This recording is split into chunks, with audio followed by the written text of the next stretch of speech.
Як ви собі уявляєте життя дівчини, що багато років живе в квартирі в місті, працює в ІТ, які у неї плани, мрії, бажання? Чи може вона собі спонтанно купити хату в Карпатах? Ми є на святій землі Косівського району. У мене вдома. У мене вдома в горах. Позаду мене моя найбільша любов і найкрутіший проєкт на даному етапі, мабуть, за життя. Це моя хата. Перед нами, там, якщо розвернути, неймовірна краса, гора Дрімниця, там дрімає людиночка. Привіт, я Іванка, і я розповідаю історії людей, які зробили свідомий вибір жити ближче до природи. Сьогодні я в гостях у Діани, яка сама придбала ось цю гірську хатину позаду мене. Діана просто мій краш, бо вона зробила це сама, не побоялася. Щовихідних їздить з Чернівців до себе до хати, іноді частіше, іноді лишається надовше. За рік проробила просто величезну роботу тут, я не уявляю як. То давайте дивитися і слухати, тому що мені дуже подобається. Я казала, що мої діти чи внуки, якщо вони не будуть любити це так, як я, вони не отримують це в спадок. Я хочу, щоб це любили, я хочу, щоб вони жили і щоб його дійсно любили. От я хочу, щоб колись хтось теж ходив цими садами і казав, що о, тут баба Діана колись насадила, яблуньки, вони так гарно родять. Тобто мене це зараз дуже розслабляє, відволікає і захоплює.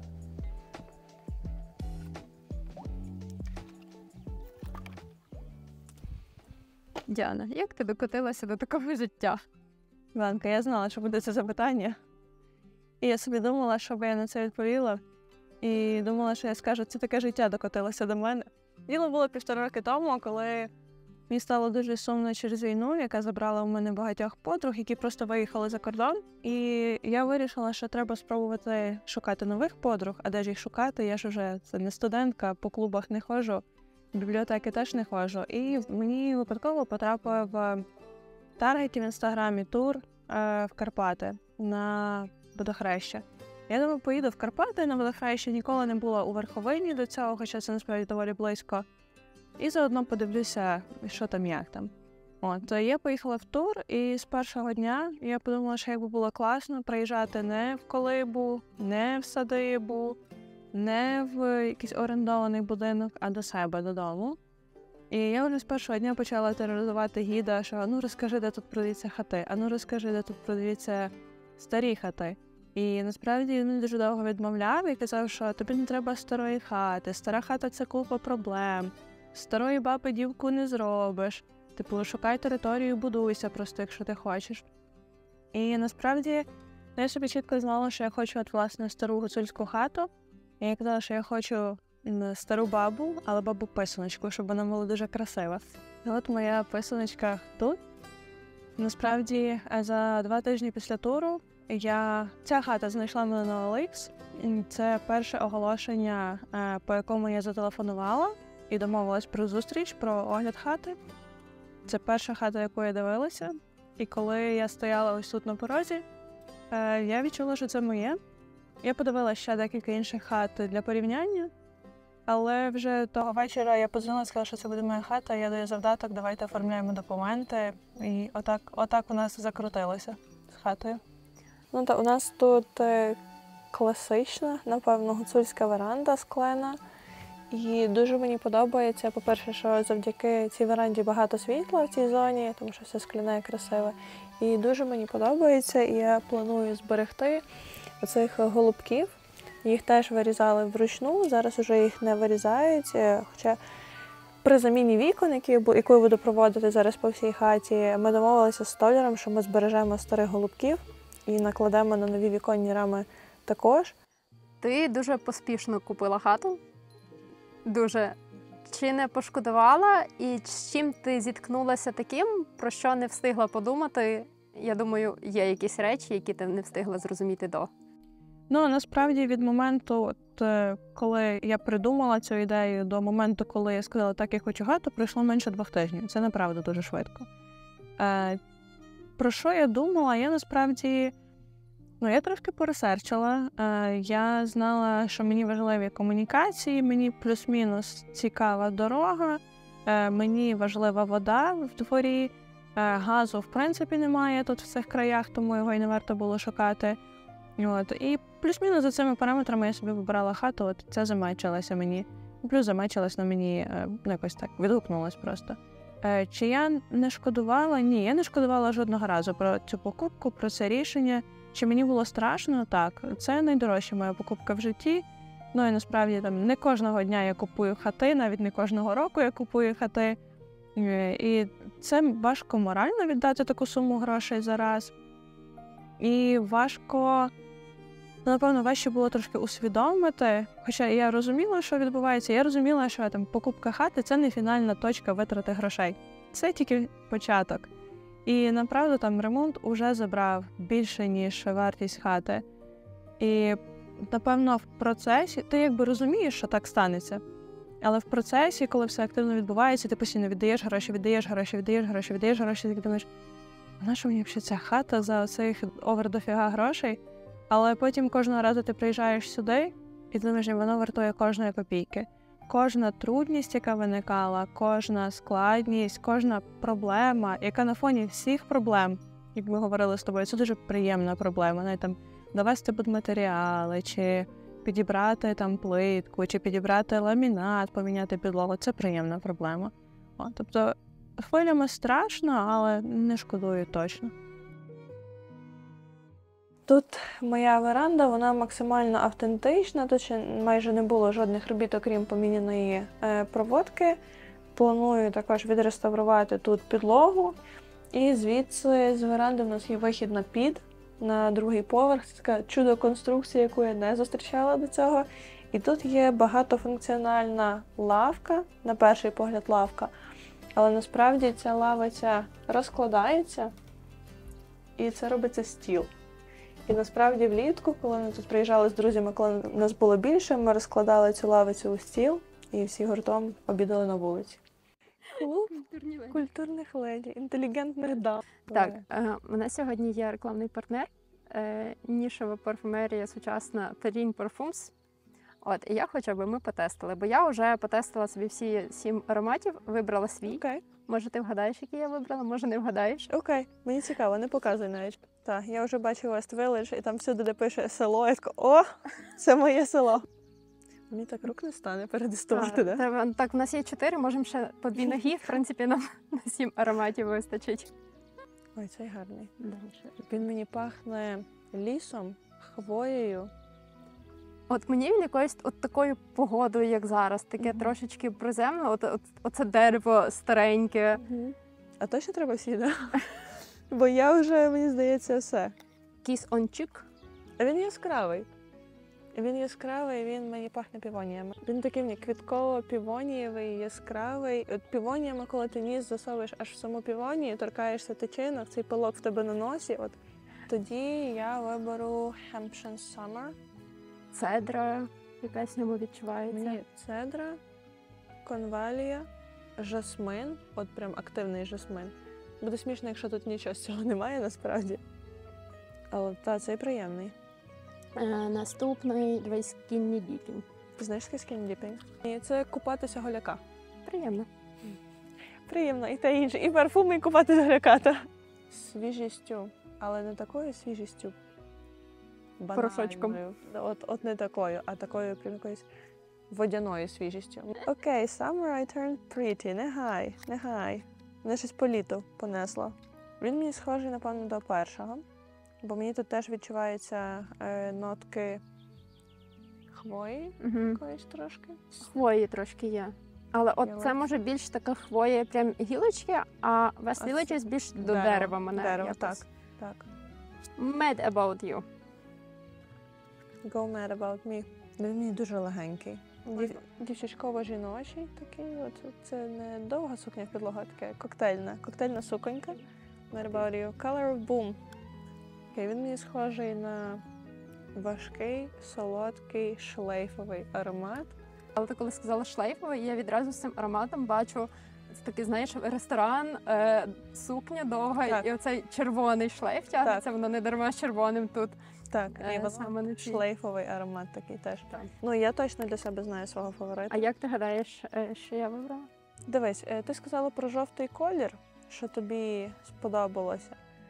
Це мене наштовхує думати в сторону двох жовтих. З іншої сторони, з того, що я бачила, чула по тобі, мені чомусь здається, що це дерево, спокій, природа, воно би тобі теж мало відгукнутись, плюс там немає солодких нот.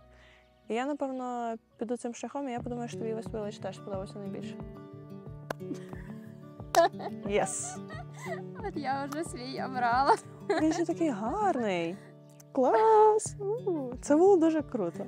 Ми з тобою по вайбу зійшлися прям, бо я просто дивлюся назву West Village, і а я живу на заході в селі. Ну, якби його просто для мене назвали. Впродовж 7 днів з моменту публікації цього відео ви можете отримати знижку 15% за промокодом Дячук на будь-які аромати 3in Parfums.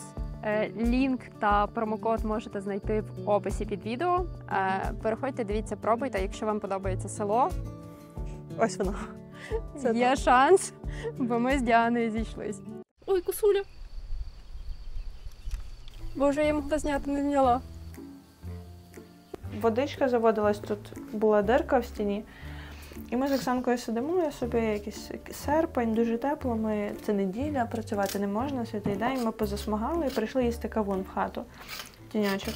І ми просто сидимо, тут двоє говоримо, я повертаю голову сюди вниз на підлогу, сидить миш, дивиться на мене, і я на неї, і я така, миш! І вона розвернулася і пішла собі просто сюди в дирку. От. А ще тут водяться тваринки, які гуцули називають кашевок. Кашевок – це соня лісова. Це дуже красива тваринка, вона схожа трошки на шиншилку. І в мене на даху, на поді, під це другий поверх, типу чердак. На поді жив кашевок. І прикольно, коли майстри обшивали другий поверх, каже, я заходжу, підіймаюся на другий поверх, а там кашевок валить. Я така, хто валить, куди валить, кого валить? Так, це соня лісова, і, коротше, її виселили звідси, більше вона тут не живе. Трошки шкода. Ну, взагалі, прикольно тут по тваринках, доволі багато, я вже згадувала, що тут ходять ввечері лісові козулі, і вони дуже голосно кричать, їх чути. І вони дуже прикольно кричать. Косулі, самки, вони кричать, як дівчата, які йдуть на дискотеку. Вони такі «Ву-ху-ху-ху!» І йдуть собі далі. Це дуже смішно. Я перший раз, коли чула, я така, що це таке, що це за дівки так галасують? Мені вже Микола розповів, що це косуля, і вони кажуть, що косуля фухкотить. От. І вони кажуть не косуля, вони кажуть коза. Прям гірська коза. І є гірський цап. Він реве страшно, прям реально страшно. Якщо почути його, можна злякатися вночі. Тут ходить куниця, тут ходить заєць, тут ходить лисиця. І дуже прикольно було взимку, на снігу видно сліди. І мені якраз Микола розповів, де чиї сліди, як читати. І я бачила в себе на порозі, що лис прямо аж під хату підходив, куниця під хату підходила теж. Зайчики бігали по двору. Прикольно. І зараз, буквально там тиждень тому, бачу сповіщення по камерах, що вночі була зафіксована активність. Я думаю, що це там, хто це? Частіше за все це коти, просто сусідські. Я дивлюся, там 2 зайці прийшло, і 2 зайці просто скакали отут біля хати і поскакали в сторону города, і я дуже хвилювала, що вони мені салати не поїли. От, але прикольні такі смішні сімейка. А як шукати хату, яка вилка цін, щоб знайти хату в Карпатах? Вилка цін зараз змінилась однозначно, тому що розвивається внутрішній туризм, і дуже добре, що він розвивається, дуже шкода, що він розвивається за таких обставин. І насправді стає все більш і більш популярним їхати з великого міста в село, і ціни ростуть. Коли я шукала, я дивилась хати від $14 000 до 70. Тут в горах важлива не тільки хата і стан хати, і комунікації, які підведені, а земля. І на той момент дуже варіювалися ціни. І от... Скільки в тебе землі? 2 гектари. Я багатогазна, так. У мене 2 гектари землі з куском свого лісу. А чим ти займаєшся? Я проєктний менеджер в IT-компанії SoftServe. Суть моєї роботи – це управління проектами, управління командами. І якщо коротко пояснити для тих, хто ще не знає, не зіштовхується з IT, то є оркестр, а я в ньому диригент. У мене є мої гравці на різних інструментах, це інженери, тестувальники, дизайнери. І от я, власне, менеджу це все. І це дуже класно, бо це дуже багато мені дало технічних скілів для реалізації проєкту тут. Кухня – це тепла кімната в Гуцулів, і тут насправді було все життя, тому що тут є піч. І піч – це місце для спання, піч – це місце для приготування їжі, піч – це місце для нагріву. Тому, власне, тут відбувалося життя в цій хаті.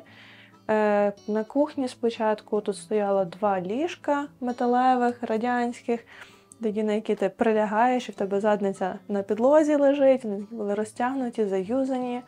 В кращих традиціях багато образів, дуже багато образів, і дуже багато цвяхів.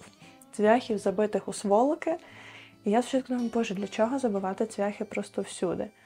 І їх багато, насправді, по всіх кімнатах було. І колись люди, йдеш, треба повішати горнятко, треба повішати зібрану рослинку, треба повішати щось сушитися. На цвяшок, на цвяшок, на цвяшок, на цвяшок, і це все висіло з різних сторін. В цій кімнаті, насправді, багато роботи зроблено, бо сюди заведена вода, тут змінена підлога. Оскільки вона, через те, що це була найбільш ходова, найбільш обжита кімната, вона була дуже затоптана, вже дуже нерівна і також посунулася. Цей бойлер до підйому підлоги був мені десь отут, на нормальній висоті. А це треба настільки її підняти, щоб вирівняти підлогу всю.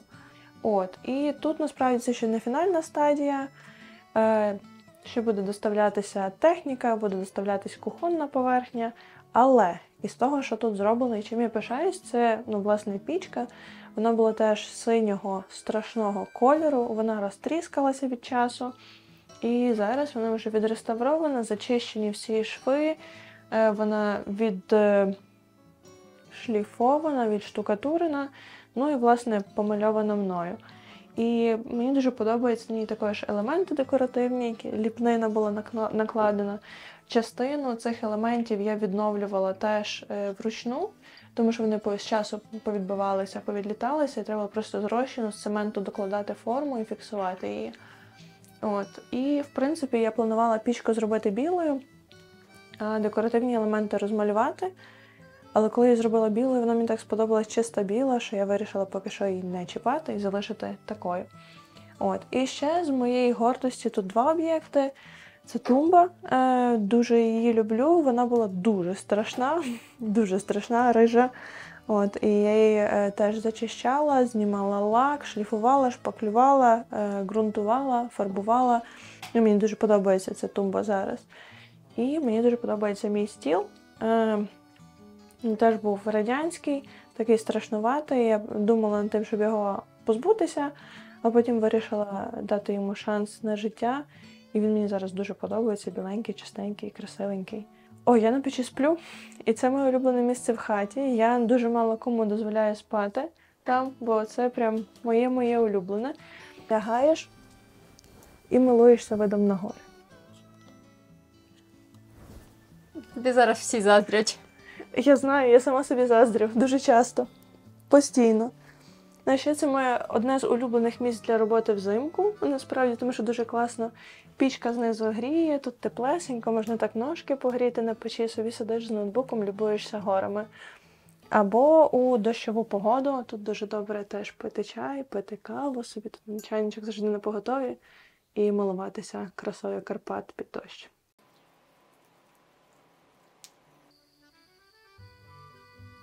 Така гарна кишенька. Дуже гарно, мені так подобається. Це один з моїх улюблених брендів відтвореного одягу Мальви. І вони робили кишеньку обухівську, з обухівським візерунком. Вона така красивенька, прикольно собі можна скласти.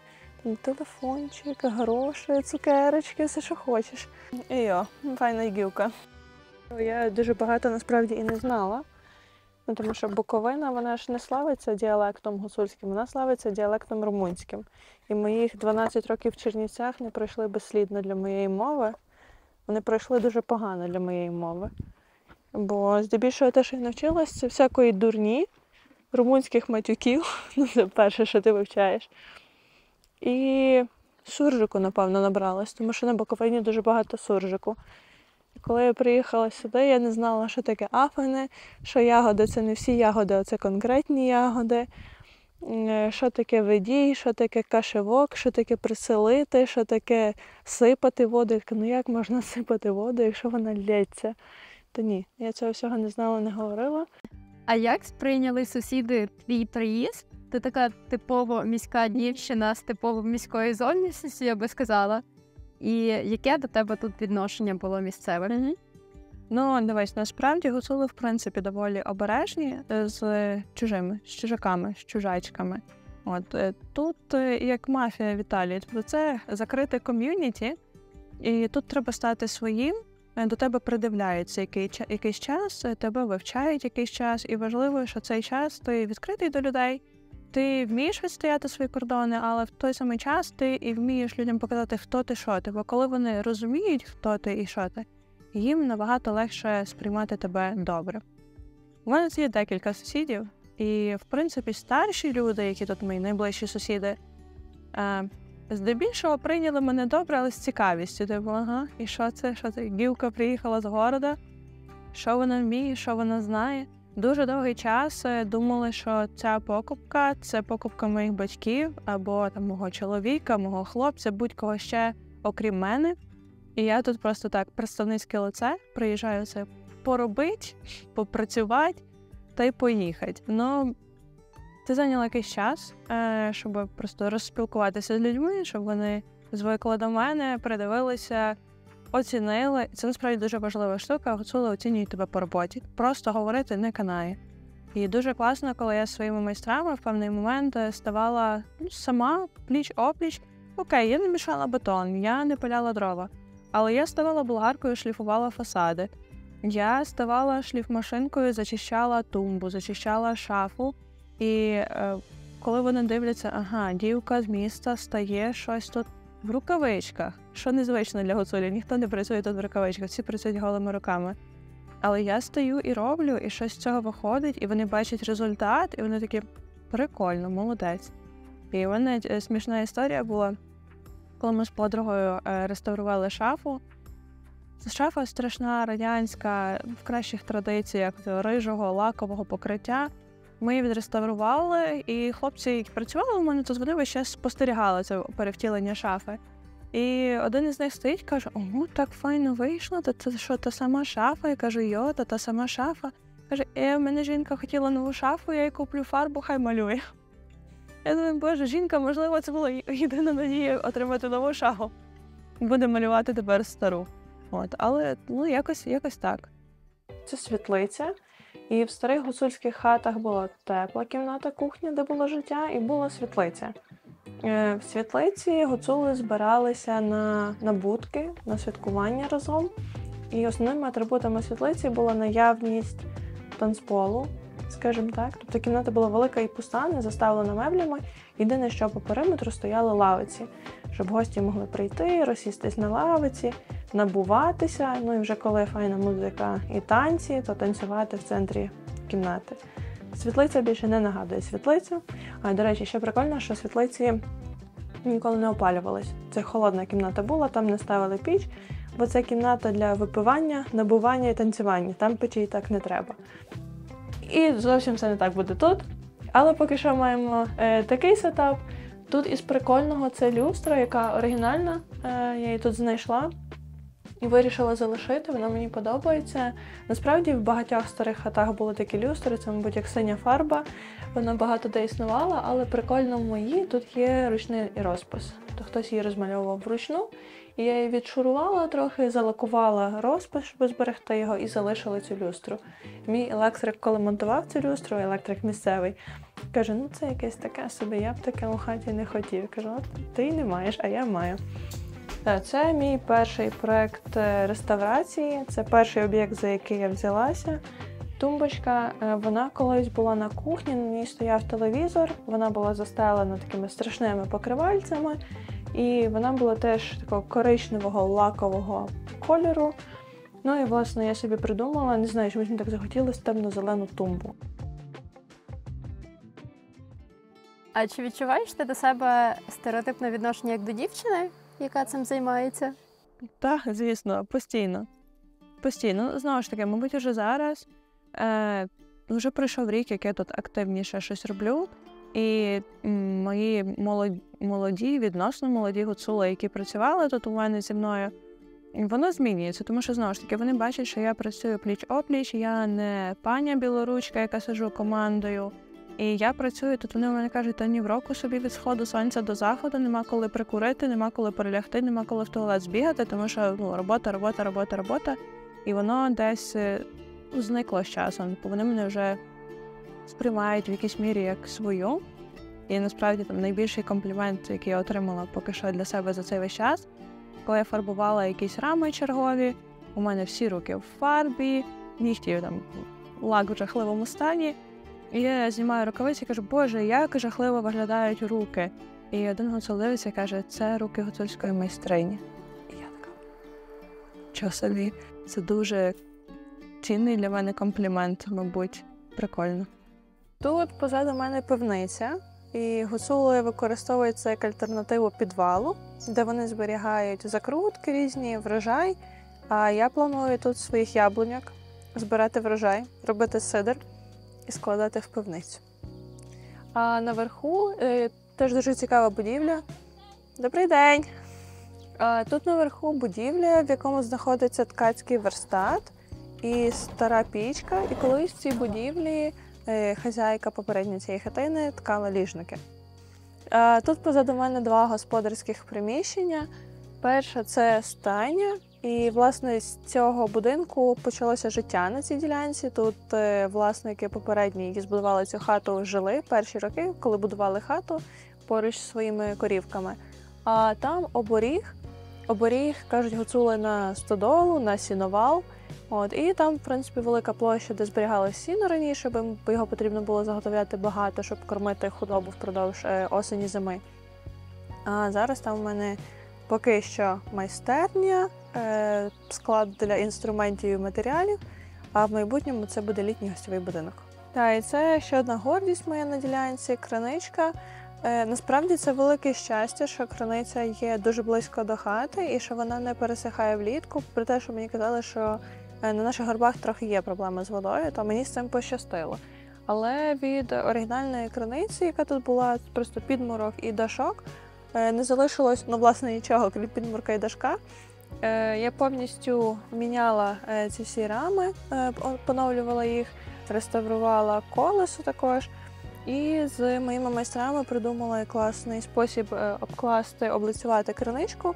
І разом з майстрами, з хлопцями ходили на річку, назбирали каміння і річковим камінням облицювали криницю, щоб вона мала такий більш натуральний і природний вигляд. А розкажи, хто в цій хаті жив, хто її будував, яка її історія? Я завжди кажу, що ця хата збудована з любові. Її будувало подружжя Кищуків, Василь і Василина. До речі, цікаво, що тут у селах на жінку Василя кажуть Василиха. Жінка Богданиха. Звучить жахливо, але. І вони в 64-му році закінчили будувати цю хату. І насправді, коли вони вперше прийшли на цю ділянку, там позаду тебе стайня, і це була перша жилплоща подружжя Кищуків, коли вони сюди прийшли. Вони завели худобу, і в одній кімнаті стайні жила худоба, в іншій кімнаті стайні жили молоді Кищуки. І я не можу собі зараз уявити, як це жити в сусідній кімнаті з худобою, яка випорожняється, в тій же кімнаті, яка там їсть, яка видає постійно звуки. І, власне, поки будували хату, то вони жили там. І вони були дуже добрими газдами. Мені про це розповідали сусіди, розповідала донька Василини. Василина ткала з донькою на верстаті ліжники. Справді ліжничок, на якому я сиджу, теж звідси з хатинки. А дід Василь був майстром по барбаницях. Я показувала так дерев'яну бочечку. Він робив барбаниці, і мені, на щастя, багато залишилось їх тут у спадок. У них була худоба довгий час, вони тримали. І тут багато що дід теж робив своїми руками. Там, зокрема, ось ці вікна на веранді він вирізав сам, тонесенькими планочками укладав скло, щоб воно трималося. Тобто були такі газдівські, класні люди. Діда Василя, на жаль, уже в живих немає, а Василинка моя є ще, вона ще жива. Вона в сусідньому селі живе з донькою. І дуже класно, коли ми підписували документи про продаж купівлю хати. Василенка старша жінка, їй 85 років. Вона не розуміє, що таке нотаріус, для чого так багато підписів, чому так багато документів. Вона каже: ой, дай мені гроші, я тобі даю ключ, іди собі і жий там в тій хаті, нашого цього всього. І я коли до неї дивилася, вона дуже красива, така вже бабусечка, закутана у хустку, з блакитними, красивезними очима. І вона теж на мене дивилась, каже: я вас так вподобала, любіть мені ту хату. І я думаю: Боже. Я її дуже люблю, і я дуже тішуся знати, що тут жили добрі люди, що у цієї хати є історія, і що багатьом речам в цій хаті, як і самій хаті, я можу дати класне нове життя. Мурашки, я аж заплакалась теж. Ну, це так і є, це дуже щиро, я направду це дуже люблю. До речі, це оригінальна сковорідка, яку я тут знайшла в хаті, і, в принципі, мені здається, що їй десь років 50-60. І ця ложка теж має історію. Це ложка з дому моєї прабаби в Тернопільській області. І цій ложці, мабуть, більше 100 років уже. Цю ложку знайшла моя мама в шухляді, власне, такій з столовими приборами, яка вже мала викидатися. Ну і, в принципі, мама планувала викидати, бо мама не користується такими старими речами. І набрала мене і каже: слухай, я планувала викидати тут ложку, качалку, ще там якийсь дерев'яний інструмент. Каже: але згадала, що ти збираєш таке барахло, чи тобі треба? Ну і от вона, в принципі, живе своє ліпше друге життя в гуцульській хаті.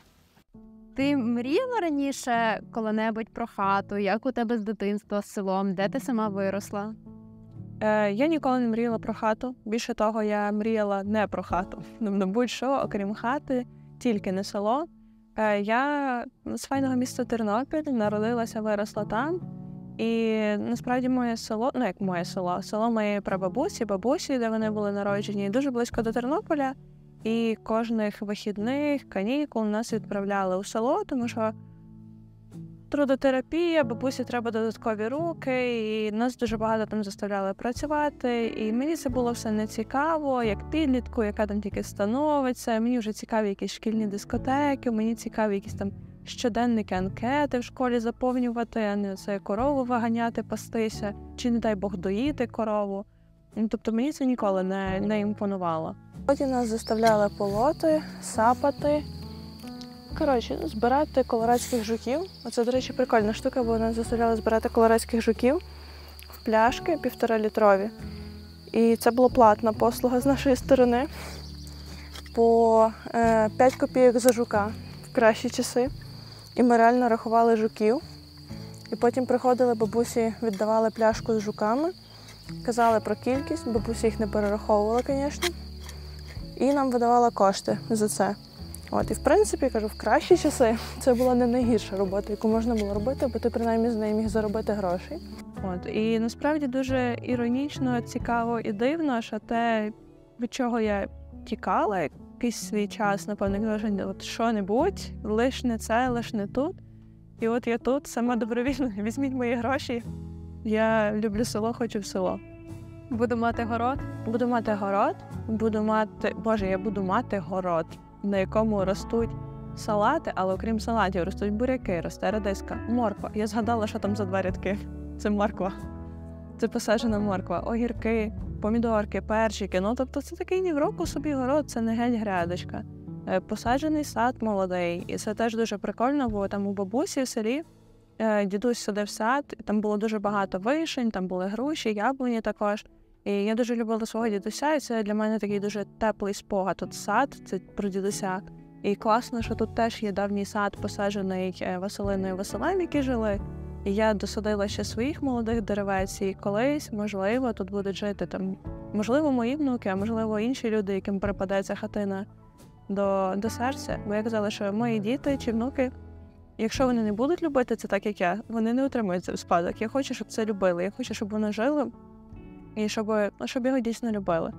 Я хочу, щоб колись хтось теж ходив цими садами і казав, що тут баба Діана колись насадила яблуньки, вони так гарно родять.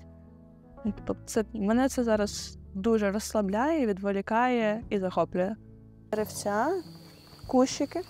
Це моя жимолость. Я вже цього року збирала перший врожай з неї. І з іншої сторони у мене посаджена лохина.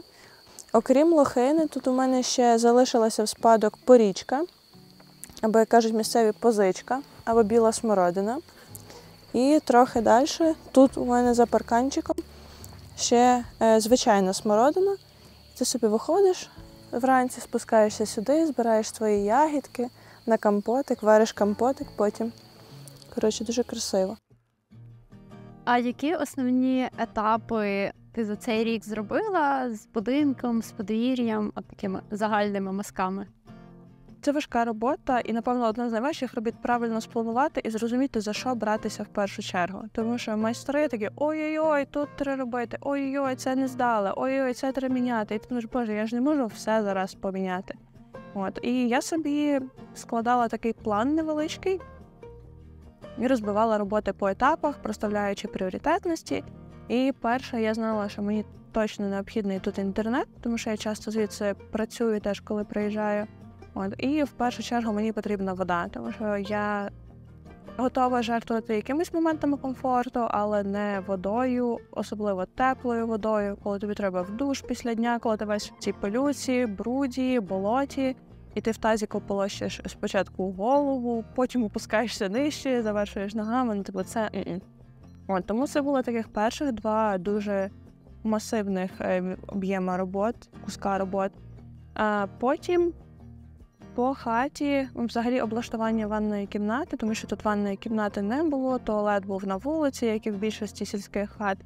І я точно знала, що я хочу туалет в хатині. І треба було звести перестінок, вибудувати кімнату під ванну-туалет, залити стяжку туди, щоб покласти плиту на підлогу. Тобто це був теж такий дуже масивний об'єм роботи, який я собі розпланувала, пріоритизувала в першу чергу. Плюс мінімально облаштувати кухню. Тобто там я окей бути без повноцінної плити, без повноцінної робочої поверхні, але якийсь бойлер, тепла водичка на кухні, щоб можна було посуд помити, там мінімальна, насправді мій стіл це моя там робоча поверхня, мінімальна тумба, де можна скласти посуд, тобто це також входило в мій план мінімум. І великий шмат – це другий поверх. Тут другий поверх використовували попередні господарі просто як горище, де зберігалася купа всякого дрантя, відверто кажучи. Там і старий посуд, я, мабуть, знайшла тарілок 150. І прикольно, я перебирала ті тарілки і така, окей, що мені подобається, що таке вінтажненьке, красивеньке, я собі залишала. Де там це 9 мая, оці радянські тарілки, я така, ні, мені цього не треба. Я це все зібрала в велику купу, і якраз хлопці у мене майстри були. Я кажу, хлопці, якщо комусь треба, забирайте, бо мені цього не потрібно. Назбирали цілу фіру краму і їхали так від мене по селу і казали там: ану, виходи, тарілки вибирай, ману, тарілки треба. Я така, окей, якщо вони комусь ще треба і хтось ними користується, то чому б ні? Я вирішила, що я хочу перенести спальню на другий поверх і зробити тут таку чіл-зону. І за моїм планом там буде ліжко з виглядом на калину і на частинку саду, а в цій частині буде висіти гамак. Ось тут він у мене вже є куплений. Якісь там, не знаю, можливо, крісла пуфи або ліжники просто. І якась там, можливо, така підстінна бібліотека. Одним словом, така просто відпочинкова зона. І другий поверх я теж уже повністю його утеплили. Взагалі утеплили всю хату. Це теж дуже великий пласт роботи. По всьому периметру це дуже великий пласт роботи. Фінансово, часозатратно, ресурсозатратно. І другий поверх утеплили і обшили повністю деревом, тому що він не був обшитий деревом. І перебрала комін. Хлопці перебрали, але це було в моїх планах, тому що комін був старий. Його колись ще, мурували з цегли і обкладали глиною, перемішаною з сіном і з землею. І хатина від 64-го року, 60 років, воно там вже все висохло, обкоптилося, обчадилося, і звідти було навіть видно по даху зсередини, як дим пускається, чорні такі плями. І це насправді не дуже безпечно. І це теж було пунктиком, що комін потрібно перебрати, переробити. Переробили, обшили вже все красивенько деревом, з ізоляцією комина від решти. Це з такого, що по хаті. Ну і сходи. Сходи тут були малесенькі. І чомусь вони були так спроєктовані, що коли відкрита одна дверка, і ти робиш крок, ти стаєш на сходинку. Коли відкриті двоє дверей одночасно, ти зліва стаєш на сходинку, справа, а ти стаєш в простір. І у мене Оксаночка, моя подруга, коли тут була, там помила посуд із тазиком цієї води, бо ще води не було. Виходила вилити воду. І двері були, от ця частина відкрита настіж, і Оксаночка стала мимо сходинки. І благо, що тут паркан поруч, Оксанка на паркані зупинилася разом з тим тазиком, тому що могла полетіти і нижче.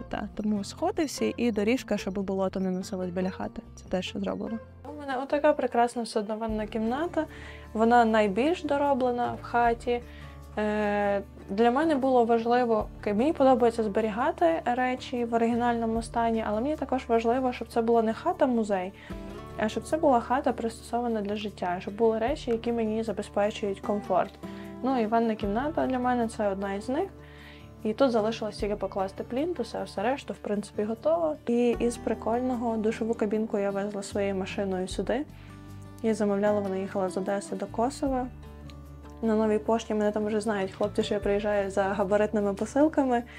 І вони такі, ну що цей раз? Я така, ну то душ. Вони кажуть, йо, як це загрузити в машину? Я кажу, не знаю поки що.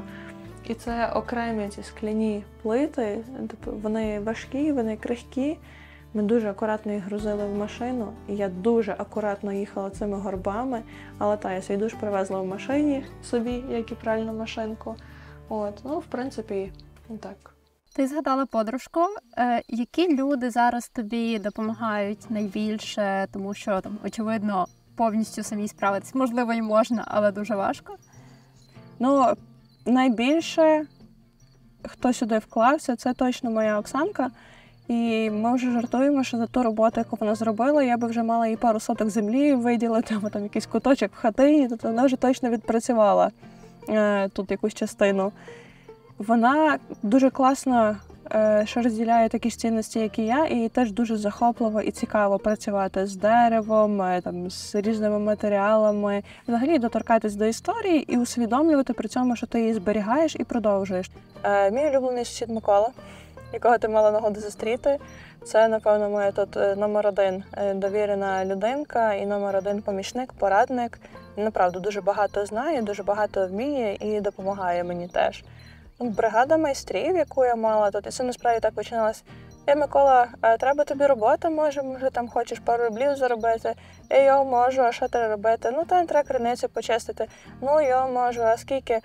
То я знаю, скільки скажете. І отак, понятно, почистили криницю. А потім, чуєте, може ви мені там сходи зробили? Можемо сходи зробити, добре. Але нам треба бригаду. Я така, шукай, де я вам цю бригаду візьму? Ми самі знайдемо, там зараз чоловіка знайдемо, потім там чоловіка. І так попитягували мені електрик у мене з сусіднього села. Він приїздив на мотоциклі до мене робити світло, проводку повністю, яку я міняла. Це, до речі, теж масштабна річ, яку я робила, повністю переміняла всю проводку. Решту майстрів здебільшого місцеві. І у мене ще декілька сусідів по горбах, які теж волонтерили приїжджати і допомагати тут. І це насправді дуже прикольний спосіб проводити цей час разом, тому що ви і спілкуєтеся, і дивитесь, в кого що як зроблено, ой, прикольна ідея, хочу собі таке, класно. Ділитесь досвідом і при тому робите щось корисне.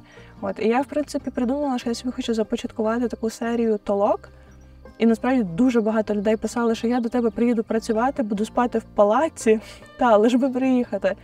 І я така, я організую це. З мене їжа, з мене доїзд, а з людей сумлінна праця.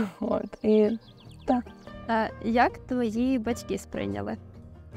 Я не казала нічого батькам до моменту, поки я не підписала документи, і поки я не вийшла з нотаріусу з документами в руках, з ключами від хати. Насправді в мене і тоді розуміння, я така, стоп, це точно все, це хата моя? Вони такі, так, іди вже. Я така, оці документи, це означає, що і хата, і земля моя. Вони такі, так, іди вже. Я така, окей.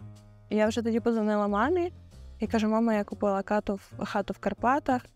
Мама така, що? Яку хату, в яких Карпатах, в сенсі? Я їй розповідаю, вона така, вау, класно, прикольно. Татові я подзвонила, і коли тато каже, а скільки ти за неї заплатила? І коли я сказала, а скільки? Тато зматюкався просто. Каже, нащо тобі це село? Тому що, як люди, які, у мене тато вирощений в селі, народжений в селі, які тікали від села все життя, вони десь, напевно, не до кінця розуміють. Ну, і там до моменту, поки тато не приїхав сюди, він не до кінця розумів, що село в Карпатах – це не село-село, а це Карпати. От. Брат мій рідний, якось так, знаєш, да? Прикольно. А коли можна приїхати? Я така, прикольно, я ж кожен день купляю хату, що ти так спокійно реагуєш. От. І перший раз, коли ми приїхали з батьками, це було в березні минулого року. Я не знаю, чому я вирішила це зробити. Я знаю, чому я вирішила це зробити в березні, тому що тата відпустили зі служби додому, на відпустку трохи. Я така, окей, треба показати батькам село. І тоді ще лежали сніги, і думала, окей, в принципі, машина по снігу пройде. Але був дуже красивий сонячний зимовий день, і той сніжок, який на горбах ближче до сонця, він тає. І він тає і стікав вниз. І дорогою ми їхали, і в якийсь момент я розумію, що ми приїхали, мене просто затягує в болото, а тут властивість ґрунтів довкола, вони доволі глинисті. І коли колесо попадає на глину, воно просто обтягується глиною і стає ковзанка. І я просто залітаю в цю глину, в це болото, і це ще й в дворі у людини. Тут, в принципі, так в багатьох є, що дорога проходить через двори прямо. І тут хата, тут моя машина в цьому болоті, тут яблуня. І я розумію, що коли я газую, мою машину просто зносить в сторону яблуні. І тато такий каже, давай я зараз вийду, трошки там поштовхаю тебе. І тато мій, я не знаю, чому він вирішив, що в березні кросівки в сіточку – це найкращий варіант взуття. Просто відкриває двері, машина робить перший крок, і я чую це болото, і тато. І я така. Тато виходить, штовхає цю машину, болото з-під коліс летить, у мене тато такий високий лисий дядько, і я бачу, як це болото йому на лисину кап, кап, кап, кап. Мама сидить ззаді в шоці, я в шоці. Думаю, окей, треба йти шукати, когось шукати або з хлопців з місцевих, щоб підштовхнули, а ще краще трактора або коня, щоб витягували, бо тут дуже погано, справи дуже погані, колесо грузли вже там на сантиметрів 10 в цьому болоті. І я йду, а до цього в хаті було один раз, коли дивилася її перший раз, і то ми йшли не тією дорогою, а з іншої сторони підходили. А другий раз я була тут, коли з донькою власниці приїхала, вона мені віддала ключ, і вона забирала там фотографії мамині, от якісь там цінні для них речі. І я йду і думаю, а я точно цією дорогою йду? Не впізнаю, вертаюсь назад, іду далі. Кажу, тато, я не пам'ятаю дороги. Він каже, де ти взагалі купила цю хату? Я така, тато, десь тут. Іду, бачу, там якийсь дідок вийшов на вулицю, а це ж теж оце гуцулист, і дивиться, цікаво, що там чужі, і застрягли в болоті. Подивлюсь, що це зараз буде. І я кажу, слухайте, скажіть, а де хата тут Кіщуків? І він дивиться на мене, каже, а що, ти не знаєш, де ти хату купила, чи що? І я думаю, дід, от як бачиш, забула трошки, бо не годно знайти. От, і він таки підказав, я пішла тут шукати коней. Чудом знайшли, хлопці возили сіно кіньми і приїхали нас витягувати машину. Тато в шоці, мама в шоці, я в шоці, хлопці в шоці, бо машина пополовину вже в цьому болоті загрузла. Відтягли машину і нас ще кіньми, фірами довезли до хатини сюди, не фірами, а санами. Довезли до хатини з усіма речима. Тато просто сів і каже, тато, вже все, видихай, ми вже тут, машину витягнули на горб, все гаразд, зараз трошки мороз вдарить, це все підмерзне, ми спокійно вийдемо. Тато каже, я щось не можу, це напрягся бідний, не міг розслабитися. Але такі були перші враження, хоча вже коли тут сіли, там посмажували теж якесь м'ясо, тато вже сів за стіл, ніби з'їв шматочок чогось, трошки вже облюбувався горами, такий, вже гарно. І наступні рази, коли вже приїздили, тато другий раз тут був влітку, то було класно, і втретє, тато був ось недавно, його відпускали додому.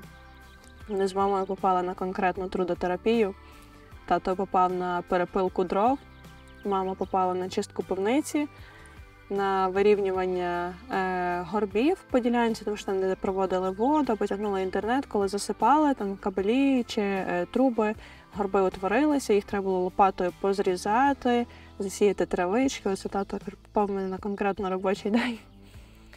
І казав, що дуже скоро сюди приїжджати не хоче. І оскільки зараз наступним великим етапом робіт по хаті буде заміна вікон, бо вони вже були вражені сонцем, вітром, дощем, я замовила у місцевого майстра, підтримує місцевий бізнес, рами, повністю дерев'яні, складені без цвяхів, на таких малесеньких тибликах дерев'яних, тиблики і затички по-гуцульськи. І я їх вифарбовую, підготовлюю до встановлення. І вже, сподіваюся, впродовж тижня у мене будуть нарешті нові вікна.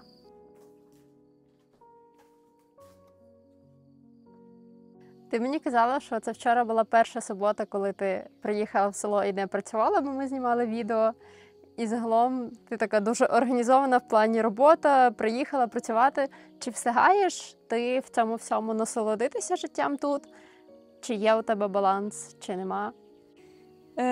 Дивись, поняття балансу, воно відносне. Баланс, напевно, там, де тобі добре. І якщо в місті моя робота – це більше про розумову роботу і там відсутність активного способу життя, активного руху чи фізичної праці, то тут дуже багато активної фізичної праці, де ти очима не впираєшся в монітор, а ти очима впираєшся в безкраю красу Карпат, в ці ліси.